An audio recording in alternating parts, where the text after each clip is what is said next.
does the news shape the way we see the world? Here's the world based on the way it looks, based on landmass. And here's how news shapes what Americans see. This map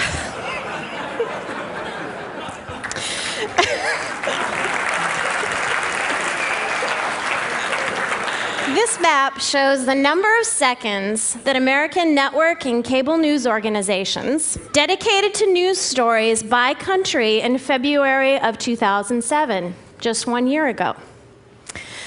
Now, this was a month when North Korea agreed to dismantle its nuclear facilities. There was massive flooding in Indonesia. And in Paris, the IPCC released its study confirming man's impact on global warming. The US accounted for 79% of total news coverage. And when we take out the US and look at the remaining 21%, we see a lot of Iraq, that's that big green thing there, and little else.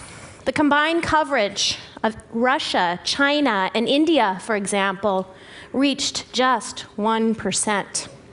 When we analyzed all the news stories and removed just one story, here's how the world looked.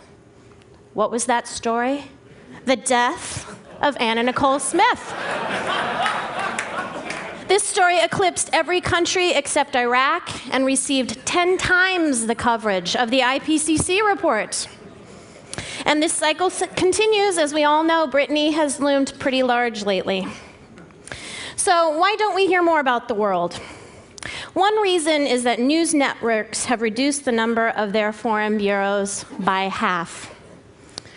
Aside from one-person ABC mini bureaus in Nairobi, New Delhi, and Mumbai, there are no network news bureaus in all of Africa, India, or South America, places that are home to more than 2 billion people.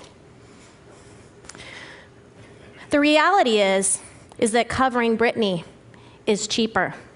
And this lack of global coverage is all the more disturbing when we see where people go for news.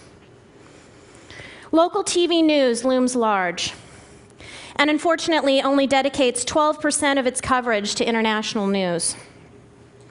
And what about the web? The most popular news sites don't do much better. Last year, Pew and the Columbia J School analyzed the 14,000 stories that appeared on Google News' front page, and they in fact covered the same 24 news events. Similarly, a study in e-content showed that much of global news from US news creators is recycled stories from the AP wire services and Reuters, and don't put things into a context that people can understand their connection to it. So, if you put it all together, this could help explain why today's college graduates, as well as less educated Americans, know less about the world than their counterparts did 20 years ago. And if you think that it's simply because we are not interested, you would be wrong. In recent years, Americans who say they closely follow global news most of the time grew to over 50%. The real question is this distorted worldview what we want for Americans in our increasingly interconnected world? I know we can do better, and can we afford not to? Thank you.